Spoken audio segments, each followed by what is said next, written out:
Hello and welcome.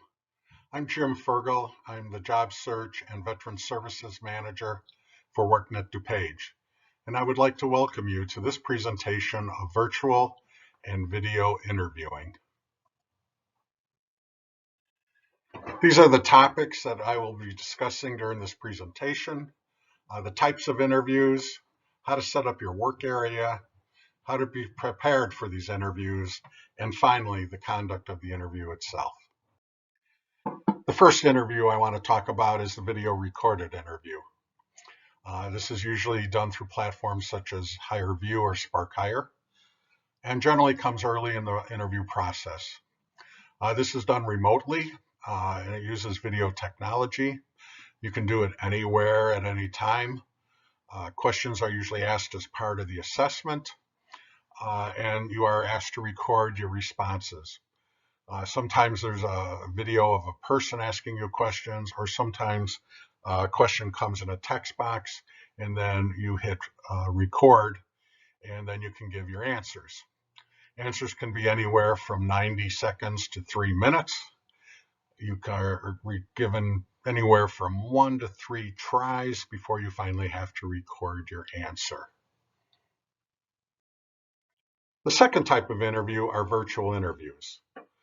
These can be conducted on Skype, Zoom Info, and Uberconference. Companies were starting to use these, especially for long distance interviewing, rather than flying someone out to San Diego or New York.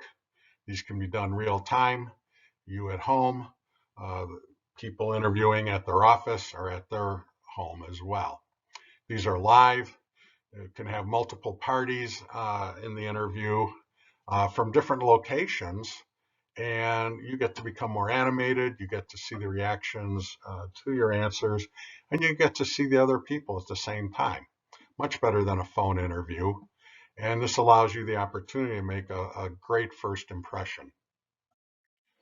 Whether you're doing a video recorded interview or a virtual interview, you want an area in your house that is set up as an office that is quiet, clean, organized, no clutter on the desk, no distractions such as the spouse, the kids, the pets, no TV or music going. Don't be looking at your phone. You want some good lighting, and natural lighting is the best by far. So before we start the interview itself, here's some tips. First off, know who you are. What type of position are you looking for? What are your skills? What are your strengths? What are your weaknesses? What's your mission? What's your passion? What's your values? Because you want to find companies and positions that interest you. You don't want to be applying anywhere and everywhere for any type of job. You want something that matches you, so you have to know who you are first. Then you have to be able to talk about yourself in a story form, something to engage the interviewers. I'm not talking about the story of your whole life, but different experiences that relate to the position itself. You have to know the interviewers, know the company, know the people who are going to be interviewing you. Do your research, go to the company website, find out the hierarchy of the company, read the company's mission statement, find out what other positions are available. You can use Google, the company name, the person's name. Definitely you can use LinkedIn, go to the company website, see if you have any connections there. Find out about the interviewers. Chances are they're going to be looking at you, so you can look at them. And then have stories written out that tie you to the position. These stories are about your experiences and skill sets that the company is looking for that connect you to the position. I would also say look for companies as well as positions that match you. The reason why you want to look for companies that match you is this goes back to your value system. If it's a major polluter, if the company is a major polluter, and that's going to go against your grain, you really don't want to be interviewing for that type of company, unless they're looking for people that are trying to help clean up the safety or the contamination that they cause, and that happens to be your bailiwick. So let's look at how do we prepare for this. First off, you have the job description, reread it. Take a highlighter and highlight the required skills, the preferred skills. These can be technical, they can be job skills, they can be interpersonal skills, managerial skills. Look at your skill set and compare it to the job description. You can have two columns, what the job requires and what do you have.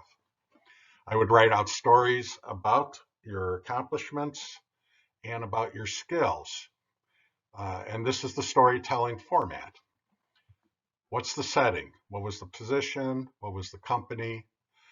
Who was the customer? What was the problem? How did that come about? What actions were taking? Specifically, what were your actions? And then what were the final results? And you want to be able to quantify dollars, numbers, percentages. This is what's important. I would also possibly put in the tie-in that at the end of the question, you could say something like, here are the skills I used that I believe will help me be successful at your company. I would put a foam board up behind your webcam that you can paste or tape your resume, job description, company information, highlighted skills, and your stories, probably on 3x5 cards, either in front of you or on the board itself. So here's an example of how you would use a foam board, whether it's a video recorded or a virtual interview. First thing is you want to be looking into the camera. I recommend a Post-it note or raising your laptop or webcam to eye level so that you're looking ahead. You want to be making eye contact with the camera, not the screen, and that's why you have a foam board there. You don't want to be looking down and all over the room throughout the whole interview. This way you're generally making eye contact by having the board behind the computer. Now, starting in the lower left-hand corner and going clockwise is any information you have about the company. Upper left-hand corner, you can have a copy of your resume. You have your job description. You can highlight the job description using different markers to highlight either skills or experiences that are important, maybe even highlighting the technical skills that they're looking for. Then you can have 3x5 or 5x7 cards with your stories written out, either about your skills or about your accomplishments or experiences. Again, each card should have the position, the company or customer, what the problem was, actions taken, the results, again, quantified, dollars, numbers, percentages, and a tie-in. I have to say that the number of job seekers that have used these techniques has increased their chances of being hired. They've gotten comments back from interviewers about how organized they are. I know one job seeker, whenever he did these interviews, he would have his stories all laid out in front of him, especially on the phone, so that he knew exactly what he was going to talk about. Before the interview, make sure you check your equipment and your connection. Make sure your batteries are charged, your speakers are on, headset's working, microphone is turned on. Make sure you have a strong signal for your Wi-Fi. Check the webcam, make a trial run, look at the background, see how you sound. These are all things you want to do. As a trainer, I know that in the clutch, anything that can go wrong will go wrong. So double check and triple check to make sure all of these are working properly. Since now that you can see the interviewers and the interviewers can see you, your words, tone of voice, body language, and how you dress are all going to be important. In communication, words account for 7%, tone of voice 38%, and body language 55% of communication. So you want to have your hands visible, you want to make some movement, you want to make eye contact with the camera, you want to have inflection in your voice, you don't want to be monotone, and you want to choose professional words. I always find that when I dress appropriately for the position or professionally, that I have a tendency to be thinking that way which then affects my body language, my tone of voice, and the words I choose to use. This is all going to be very important since the interviewers can now see you. So depending on the type of interview, it's going to be tell me about yourself or give us 30 seconds about why we should consider you for the position. The 30-second summary is what you want to throw in here. What I've developed on these next two slides came from a job seeker who had to tell the company in a video recorded interview why they should consider him. This is what I came up with for him. Hello, my name is. I'm excited about this position because I can use my top skills, according to the job description, to help the company make money, save money, increase production, develop new products. As an example, I would say, my name is Jim Fergle. I'm excited about this trainer position because I'll be able to use my top skills in instructional design, presentation, and creativity to help Caterpillar's staff increase production by being more efficient in their performance of their jobs, which will in turn make money for Caterpillar. As a second part of the answer, you want to have an example of an accomplishment or a skill ready to talk about. You want to use the format of problem, action, result. As an example, at my last company, X, Y, and Z, we had this customer that had a problem. Okay, describe it. I was called in because, you're the expert, to do what? What actions did you take? Who did you interact with? Which resulted in, and this is where you can quantify dollars, numbers, or percentages. You can all do this within 30 seconds. Use the slide before this to explain who you are, why you're excited about the opportunity, and then you have this example ready of an experience, an accomplishment, a skill that ties you to the position. These are some basic questions that you need to be able to answer. Tell me about yourself. I recommend you use the previous two slides to talk about that. What is your greatest strengths? Again, what are the top skills that you possess that the company is looking for? This connects you to the position. Why did you leave your last position? If the company closed, the company moved, if there were layoffs, ton of layoffs, things like that. Okay, that's fine. People get embarrassed by that. Nowadays, recruiters, it's kind of like water off a duck's back. They don't even care about that. Why is there a gap between jobs? Well, sometimes this happens.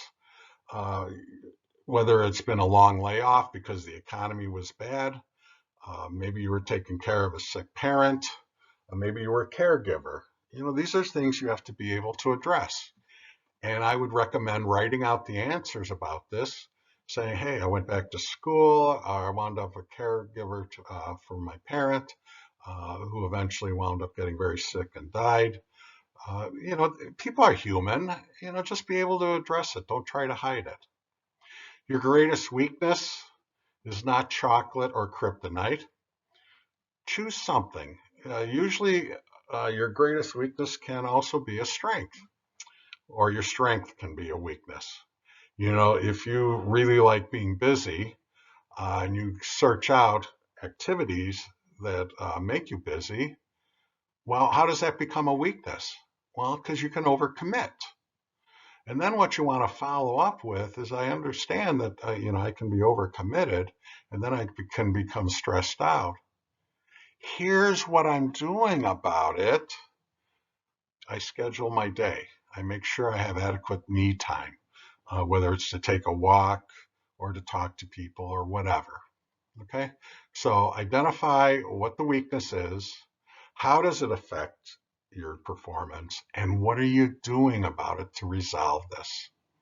And what are your salary requirements? You got to be prepared for this. If it's a question that comes up in a video interview, you're probably going to have to address it. I would say a range.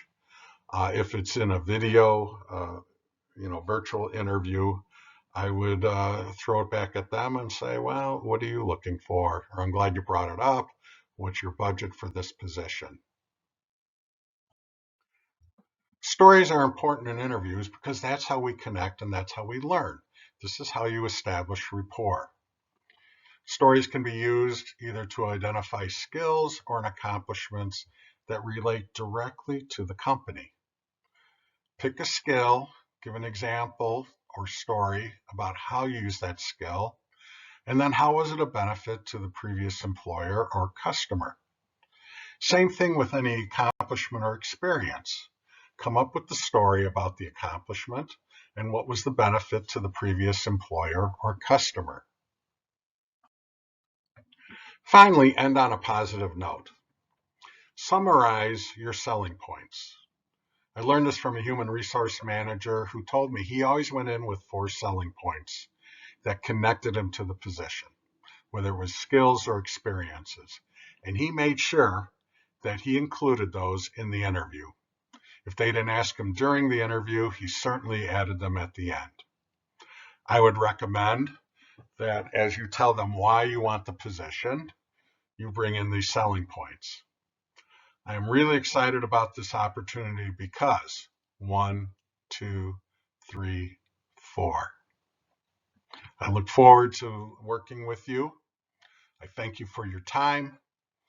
By the way, I'm excited about this opportunity. What are the next steps of the process, or when do you hope to make a decision by? And then follow up with a thank you note. Certainly email is acceptable these days, almost required.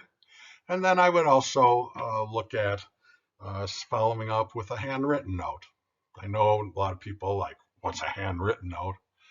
But I tell you, it does separate people out. I had someone in the steel industry get a senior management position, wrote a handwritten thank you note, and when he got hired, when he walked into the owner's office, sitting on the credenza, was that person's handwritten thank you note.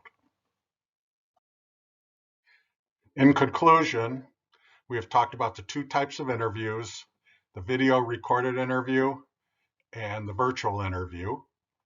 We've talked about setting up your area, checking your equipment and their connection, how to prepare for the interview, what measures you can take to research yourself and research the company, and finally, the conduct of the interview itself.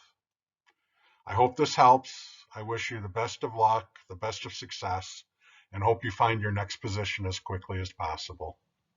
Again, this is Jim Fergle, Job Search Services and Veteran Services Manager.